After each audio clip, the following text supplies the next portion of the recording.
You scroll, you double tap, you check the number. 30 likes, 50, 100. Your chest tightens when it stops climbing. You refresh. Nothing. Someone else got more. You feel it in your gut like a punch. And you do not even know why it matters so much. But it does. It always does. You're hunting something that never satisfies and you cannot stop. 1868. A priest in Turin is about to see where that hunger leads. His name is Giovanni Melchiorre Bosco. The world calls him Don Bosco. And on the night of Friday, April 10th, he is going to touch the outer wall of hell. Early 1960s, the complete account documented at Catholicism.org, published January 31st, 2025, and the detailed dream narratives preserved in 40 Dreams of Saint John Bosco, originally compiled by Salesians in India in the 1960s and republished by Tan Books with ISBN 978-08-9555-5977. Now, back to the information. August 16th, 1815. John Bosco is born into a family of subsistence farmers. 2 years later, his father Francis dies of pneumonia. His mother Margaret raises 3 sons alone in grinding poverty. They work the land. They survive on what it gives. John watches her pray every night. No complaints, just work and faith. At age 9, he has a dream. He sees a multitude of boys playing and cursing. A man appears, nobly dressed, commanding presence. The man tells him with meekness and charity, "You will win these friends." A woman appears beside the man, regal, powerful. She says, "Make yourself humble, strong, and robust. At the right time, you will understand everything." The dream marks him. He tells his mother. She looks at him and knows, this boy will be a priest. He learns magic tricks and acrobatics from traveling performers. He gathers village children. He entertains them, then recites the Sunday homily, training himself to teach. The mayor contributes a hat, the parish priest a cloak, one parishioner a cassock, another a pair of shoes. That is how poor he is when he enters seminary at Chieri in 1831. He works as a waiter, a tailor, a blacksmith, a carpenter, anything to pay for books. June 5th, 1841. Archbishop Franzoni of Turin ordains him, Don Bosco, now a priest. His spiritual director, Joseph Cafasso, gives him one instruction. Go throughout the city and observe how people are living everyday life. Boys flood in from the countryside looking for work. They have nowhere to sleep, nowhere to go. Don Bosco walks the slums. He visits the prisons with Cafasso. He sees boys barely into their teens locked in cells. These boys are not bad, he thinks. Take care of them before they fall into crime. That is your task. December 8th, 1841. Feast of the Immaculate Conception. Don Bosco meets Bartholomew Garelli from Asti, a young boy looking for work in Turin. They pray a Hail Mary, first catechism class. 3 days later, Bartholomew brings 9 friends. 3 months later, 25 boys. Summer of 1842, 80 boys. That is how the oratory begins. Converts it into a chapel with a tiny anteroom. Every Sunday, 500 boys squeeze into it for Mass. The Oratory of St. Francis de Sales, named for the gentle saint. His mother Margaret leaves her village home, comes to Turin, cooks and cleans for Don Bosco's boys. Mama Margaret, they call her. The oratory grows. 150 boys by 1856. Workshops added. Shoemaking, tailoring, a printing press. Don Bosco trains young priests to help. December 18th, 59. With encouragement from Pope Pius IX, he gathers 17 men, founds the Society of St. Francis de Sales, the Salesians. Their mission, education and care for disadvantaged youth. Construction begins on the Basilica of Mary Help of Christians in the Valdocco area. But Don Bosco is exhausted, worn thin. At the beginning of Holy Week in April, he starts having dreams, haunting dreams. They go on for several miserable nights. These dreams so exhausted me, he tells his students, that in the morning I felt more done in than if I had been working all night. They also alarmed and upset me very much. The most frightful dream occurs on Friday, April 10th. He does not want to tell the boys. Too terrifying, too personal. But on the night of April 17th, another dream. A frightful toad bent on devouring him. And when it vanishes, a voice. Why do not you tell them? He turns. A distinguished person stands by his bed. What should I tell my boys, he asks. What you have seen and heard in your last dreams. What you have wanted to know. It shall be revealed to you tomorrow night. The figure vanishes, hoping not to fall asleep immediately, but soon in his exhaustion he simply falls asleep. Immediately, the same person from the night before appears at his bedside. Get up and follow me. For heaven's sake, Don Bosco protests, leave me alone. I am exhausted. I have been tormented by a toothache for several days. I need rest. Besides, nightmares have completely worn me out. Get up, the figure repeats. You have no time to lose. The guide leads him to a vast, boundless plain, a lifeless desert, no soul in sight, no tree, no brook, yellowed, dried-up vegetation, desolation everywhere. Don Bosco loses sight of his guide for a moment, fears he is lost, utterly alone. The guide returns. Come with me and you will find out. They walk in silence, a long, dismal trudge. Don Bosco's toothache throbs. His legs are swollen. Suddenly a road appears ahead. Beautiful, wide, neatly paved. Both sides lined with magnificent verdant hedges dotted with gorgeous flowers. Roses everywhere peeking through the leaves. At first glance, the road looks level and comfortable. Don Bosco ventures onto it, but soon he notices it insensibly keeps sloping downward. Though it does not look steep at all, he finds himself moving swiftly, gliding through the air, hardly using his feet. "How shall we get back to the oratory?" he asks worriedly. "Do not worry," the guide answers. "The Almighty wants you to go. He who leads you on will also know how to lead you back." Instantly dragged by an unseen force toward a frightful drop. A furnace visible in the distance. "What makes these boys fall?" he asks. "Take a closer look," the guide replies. Don Bosco does. Traps are everywhere, some close to the ground, others at eye level, all well concealed. Unaware of their danger, many boys get caught. They trip. They sprawl to the ground legs in the air. When they manage to get back on their feet, they run headlong down the road toward the abyss. Some get trapped by the head, others by the neck, hand, arms, legs, sides, pulled down instantly. A mere nothing, the guide says. Just plain human respect. Don Bosco sees that many boys are being caught. "Why do so many get caught?" he asks. "Who pulls them down?" "Go nearer, and you will see." Don Bosco picks up one of the traps and tugs. Immediate resistance. He pulls harder. Instead of drawing the thread closer, he feels himself being pulled down. He does not resist. Soon, he finds himself at the mouth of a frightful cave. He halts, unwilling to venture into that deep cavern. He starts pulling the thread toward him again. It gives a little, but only through great effort. He keeps tugging. After a long while, a huge, hideous monster emerges, clutching a rope. All those traps are tied together to that rope. The monster is the one who instantly drags down anyone who gets caught. I had better fight him with the sign of the cross and with short invocations. He goes back to his guide. "Now you know who he is," the guide says. "I surely do," Don Bosco replies. "It is the devil himself." Carefully examining many of the traps, Don Bosco sees that each bears an inscription: pride, disobedience, envy, sixth commandment, theft, gluttony, sloth, anger. Stepping back to see which ones trap the greater number of boys, he discovers that the most dangerous are those of impurity, disobedience, and pride. In fact, these three are linked together. Many other traps also do great harm, but not as much as the first two. The unwillingness to do what is right for fear of what others will think of you. Wanting the respect of others before all else. Looking even more closely, Don Bosco spots knives among the traps. A providential hand has put them there for cutting oneself free. The bigger ones, symbolizing meditation, are for use against the trap of pride. Others, not quite as big, symbolize spiritual reading well made. There are also two swords. Devotion to the Blessed Sacrament, especially through frequent Holy Communion. Devotion to the Blessed Virgin. There is also a hammer, confession. Other knives signify devotion to Saint Joseph, to Saint Aloysius, to other saints. By these means, quite a few boys are able to free themselves or evade capture. But the farther they go, the scarcer the roses become. Long thorns begin to show up. Soon the roses are no more. The hedges become sun-scorched, leafless, and thorn-studded. They have come to a gulch, whose steep sides hide what lies beyond. The road, still sloping downward, is becoming ever more horrid, rutted, guttered, bristling with rocks and boulders. Don Bosco keeps going, but the farther he advances, the more arduous and steep the descent becomes. He tumbles and falls several times, lies prostrate until he can catch his breath. Now and then, his guide supports him or helps him rise. Panting, he says, "My good fellow, my legs will not carry me another step. I just cannot go any farther." Now that we have come so far, the guide sternly asks, "Do you want me to leave you here?" Don Bosco wails, "How can I survive without your help?" "Then follow me." The road now becomes so frightfully steep it is almost impossible to stand erect.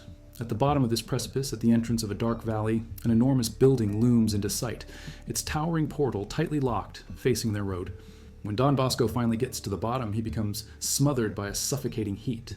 A greasy green-tinted smoke lit by flashes of scarlet flames rises from behind those enormous walls that loom higher than mountains. "Where are we?" Don Bosco asks. "What is this?" "Read the inscription on that portal and you will know." Don Bosco looks up and reads, "The place of no reprieve."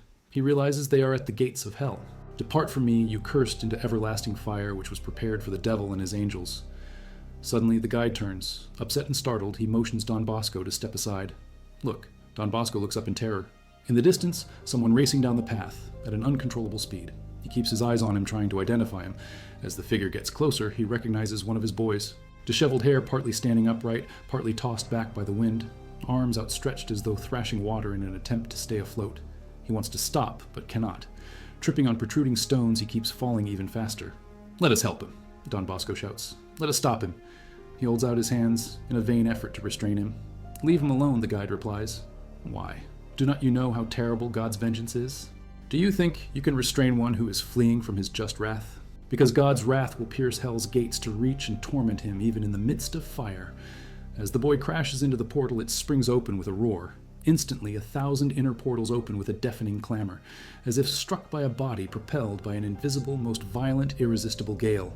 As these bronze doors, one behind the other, though at a considerable distance from each other, remain momentarily open, Don Bosco sees far into the distance, something like furnace jaws spouting fiery balls the moment the youth hurtles into it. As swiftly as they open, the portals clang shut again. In that split second, it springs open. So do the other 1,000. The 3 lads are sucked into that endless corridor amid a long-drawn, fading infernal echo. Then the portals clang shut again. At intervals, many other lads come tumbling down. Don Bosco sees one unlucky boy being pushed down the slope by an evil companion. Others fall singly or with others, arm in arm, side by side.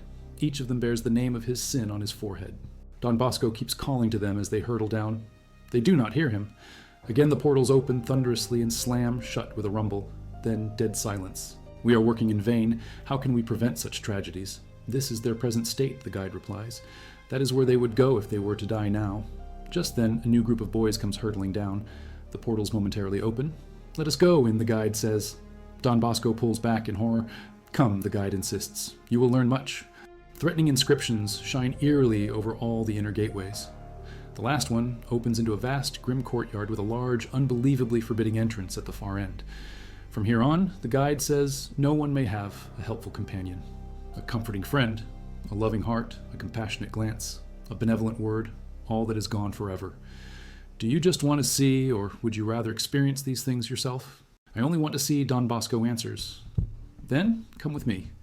Taking him in tow, the guide steps through that gate into a corridor at whose far end stands an observation platform, closed by a huge single crystal pane reaching from the pavement to the ceiling. Ahead of him, he can see something like an immense cave that gradually disappears into recesses, sunk far into the bowels of the mountains, all ablaze. But not an earthly fire with leaping tongues of flames. The entire cave, walls, ceiling, floor, iron, stones, wood, coal. Everything is a glowing white at temperatures of thousands of degrees. Yet the fire does not incinerate, does not consume. Don Bosco simply cannot find words to describe the cavern's horror. He is staring in bewilderment about him when a lad dashes out of a gate, seemingly unaware of anything else. Emits a most shrilling scream, like one who is about to fall into a cauldron of liquid bronze. Plummets into the center of the cave. Instantly he too becomes incandescent and perfectly motionless. The echo of his dying wail lingers for an instant more. Terribly frightened, Don Bosco stares at him for a while. He seems to be one of the oratory boys. Is not he so-and-so, Don Bosco asks. Yes, the guide answers. Why is he so still? So incandescent. You chose to see, the guide replies. Be satisfied with that? Just keep looking. As Don Bosco looks again, another boy comes hurtling down into the cave at breakneck speed. He, too, is from the oratory.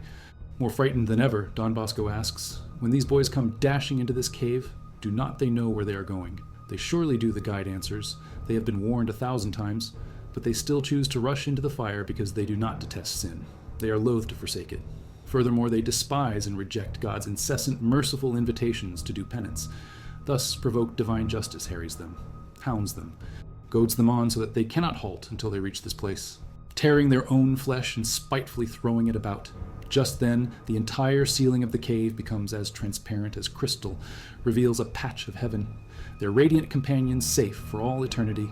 The poor wretches, fuming and panting with envy, burn with rage, because they had once ridiculed the just. The wicked shall see and shall be angry. He shall gnash his teeth and pine away. If you value these deep historical accounts, subscribe now. Comment which city you are from. Our research goes beyond surface level using documented sources, like the Salesian biographical memoirs from the 1960s, the official published dream account at Catholicism.org, dated January 31st, 2025, and 40 Dreams of Saint John Bosco, ISBN 978089555, 55977, compiled by Salesians and published by Tan Books. Now back to the vision. But their shouts, their efforts, and their cries are all in vain. All evils will fall upon them. Here time is no more. Here is only eternity. While Don Bosco views the condition of many of his boys in utter terror, a thought suddenly strikes him. How can these boys be damned, he asks. Last night they were still alive at the oratory. The boys you see here, the guide answers, are all dead to God's grace. Were they to die now, or persist in their evil ways, they would be damned. But we are wasting time. Let us go on. Notices they are all covered with worms and vermin, which gnaw at their vitals. Hearts, eyes, hands, legs, entire bodies, so ferociously as to defy description. Helpless and motionless, they are a prey to every kind of torment. Hoping he might be able to speak with them or hear something from them, Don Bosco draws even closer. No one speaks or even looks at him. He asks his guide why. The guide explains the damned are totally deprived of freedom. Each must fully endure his own punishment, with absolutely no reprieve whatever. What a torture to think they could have been saved so easily, yet now are irredeemably lost. To remember the many good resolutions made and never kept. Hell is indeed paved with good intentions. Visit hell and save your boys, or stay outside and leave them in agony. For a moment, Don Bosco is struck speechless. Of course I love my boys and wish to save them all, he replies. But is not there some other way out? Yes, there is a way, the guide goes on, provided you do all you can. Don Bosco breathes more easily, instantly says to himself, I do not mind staying if I can rescue these beloved sons of mine from such torments. Come inside then, the guide goes on. See how our good, almighty God lovingly provides 1,000 means for guiding your boys to penance, saving them from everlasting death. Taking his hand, the guide leads him into the cave. As Don Bosco steps in, he finds himself suddenly transported into a magnificent hall. Curtained glass doors conceal more entrances. Above one of them, Don Bosco reads this inscription, the 6th commandment. Pointing to it, the guide exclaims, transgressions of this commandment caused the eternal ruin of many boys. Did not they go to confession? Don Bosco asks. They did, the guide answers. But they either omitted or insufficiently confessed the sins against the beautiful virtue of purity. Other boys may have fallen into that sin but once in their childhood. Through shame, never confessed it, or did so insufficiently. Others were not truly sorry or sincere in their resolve to avoid it in the future. There were even some who, rather than examine their conscience, spent their time trying to figure out how best to deceive their confessor. Anyone dying in this frame of mind chooses to be among the damned, so he is doomed for all eternity. Only those who die truly repentant shall be eternally happy. Now do you want to see why our merciful God brought you here, the guide asks. He lifts the curtain. Don Bosco sees a group of oratory boys, all known to him, who were there because of this sin. Among them are some whose conduct seemed to be good.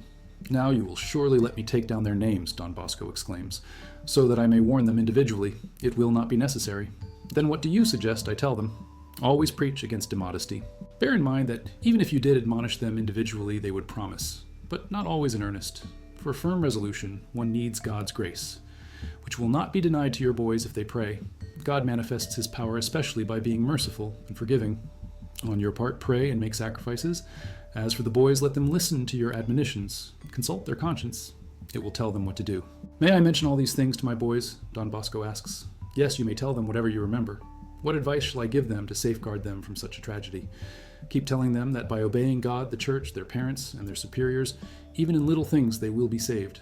Warn them against idleness. Tell them to keep busy at all times, because the devil will not then have a chance to tempt them. Don Bosco bows his head and promises. Faint with dismay, he can only mutter thanks for having been so good to me. Now please, lead me out of here.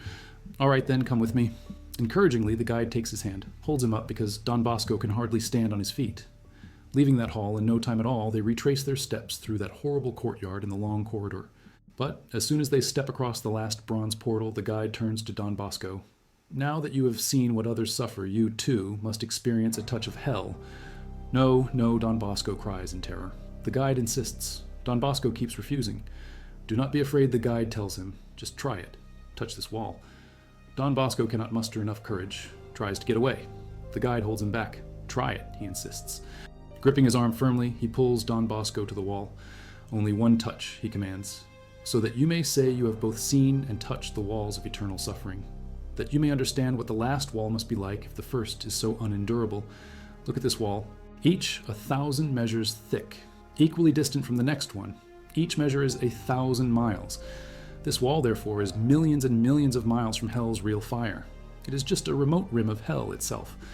When the guide says this, Don Bosco instinctively pulls back. But the guide seizes his hand, forces it open, presses it against the first of the 1,000 walls.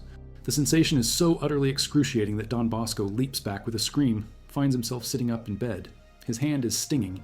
He keeps rubbing it to ease the pain. When he gets up that morning, he notices it is swollen.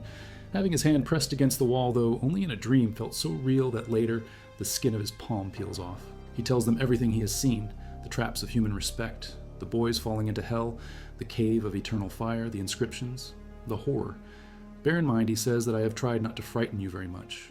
So I have not described these things in all their horror as I saw them, as they impressed me. We know that our Lord always portrayed hell in symbols, because had he described it as it really is, we would not have understood him. No mortal can comprehend these things. The Lord knows them. He reveals them to whomever he wills. But this will be neither spontaneous nor meritorious. Others will go to confession because of momentary fear of hell, but will still be attached to sin. Then is there no way to save these unfortunate lads? Don Bosco asks aloud. Please tell me what I can do for them. The answer comes clear in his memory. They have superiors. Let them obey them. They have rules. Let them observe them. They have the sacraments. Let them receive them. Don Bosco looks at the faces of his boys. He sees fear. He sees understanding. He sees some who know they are the ones caught in those traps. The trap of human respect. Living for the approval of others. Fearing what people will think more than fearing God. Choosing reputation over righteousness. Wanting to be seen. To be liked. To be admired. At any cost. Even the cost of their souls. Is that not what happens now? You post. You wait. You check. The number becomes your worth. The likes become your oxygen. You shape yourself to fit what gets attention. You hide what might be judged. You perform. You curate. You edit your life into something that earns approval. And the whole time the trap is tightening. He sends missionaries to Latin America. Founds the Daughters of Mary Help of Christians with St. Maria Domenica Mazzarello in 1872. Establishes the Salesian Cooperators in 1876. A movement of laity with the same educational mission to the poor. He publishes over 220 titles, 38 volumes, all printed at his own workshop where boys learn the printing trade. He builds the Basilica of Mary Help of Christians, completed in 1868. He works almost to exhaustion, constantly. Confession, the sacraments, prayer, obedience, work, keeping busy so the devil has no opening. He develops what becomes known as the Salesian preventive system. Education based on reason, religion, and loving kindness, not punishment, not harshness. Love, because love sees the trap before the boy falls into it. Meets Don Bosco in 1854 at age 12. Small for his age, quiet, pious, but with an iron will. He asks Don Bosco to help him become a saint. Don Bosco gives him simple advice. Be cheerful, do your duties well, help your companions. Dominic does. He mediates fights, he prays constantly. He fasts to the point Don Bosco has to tell him to stop. He offers up small sufferings for the conversion of sinners. He dies March 9th, 1857, not yet 15 years old. Tuberculosis. Don Bosco writes his biography, proposes him as a model for all youngsters. The church beatifies Dominic Savio in 1950, canonizes him in 1954, the youngest non-martyr saint in church history at that time, who does not live for human respect but for God, who understands that the approval that matters is not from your peers, but from heaven.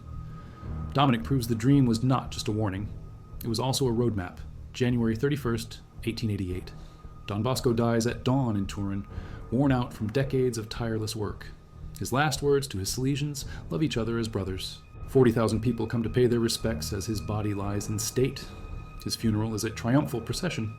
Pope Pius XI beatifies him June 2nd, 1929, canonizes him Easter Sunday, April 1st, 1934, gives him the title Father and Teacher of Youth. Pope Pius XII proclaims him patron saint of Catholic publishers in 1949.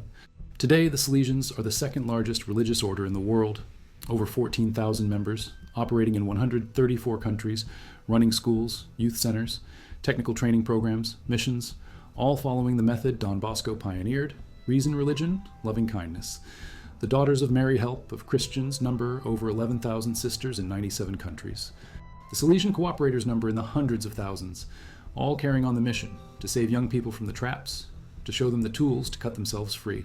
Republished in 1962 by Salesians in India as part of 40 Dreams of Saint John Bosco, reprinted by Tan Books in 1977, available now at Catholicism.org with the full unabridged text published January 31st, 2025.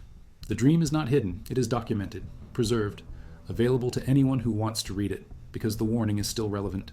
The trap was human respect, wanting the approval of your companions, fearing their mockery more than God's judgment, shaping yourself to fit in, to be accepted, to be praised. Today, the trap has a new mechanism, a screen, an app, a number that updates in real time, But it is the same trap, the same snare. Just plain human respect, the guide said. A mere nothing, flimsy as a spider's web, yet strong enough to drag you to hell. You double tap, you check the number, your worth rises and falls with it. You edit your photos, you craft your captions, you delete what does not perform, and the entire time you're running headlong down a rose-lined path that slopes imperceptibly toward a bronze door. The flowers are thinning, the thorns are showing, and ahead something is waiting. One tug and you are falling. You want to stop, but you cannot. The momentum is too great. You crash against the portal. It opens with a roar. 1,000 inner doors slam open. You are sucked into an endless corridor, incandescent, motionless. The echo of your scream fades. The doors clang shut. Silence. It was a photograph. This is their present state. If you are living for likes, for approval, for validation, then you are caught in the trap. And if you were to die now, this is where you would go. Don Bosco saw boys using them, cutting themselves free, walking safely through all those snares. They have rules, let them observe. They have the sacraments, let them receive. Not complicated, not mysterious. Obey, observe, receive. That is the way out. That is the escape. But it requires humility. It requires admitting you are caught. It requires choosing God's approval over everyone else's. It requires deleting the app, putting down the phone, walking away from the number, choosing reality over image, truth over performance, holiness over popularity, a mere nothing. Until it is not. Until it tightens. Until you realize you cannot stop, cannot slow down, cannot turn back.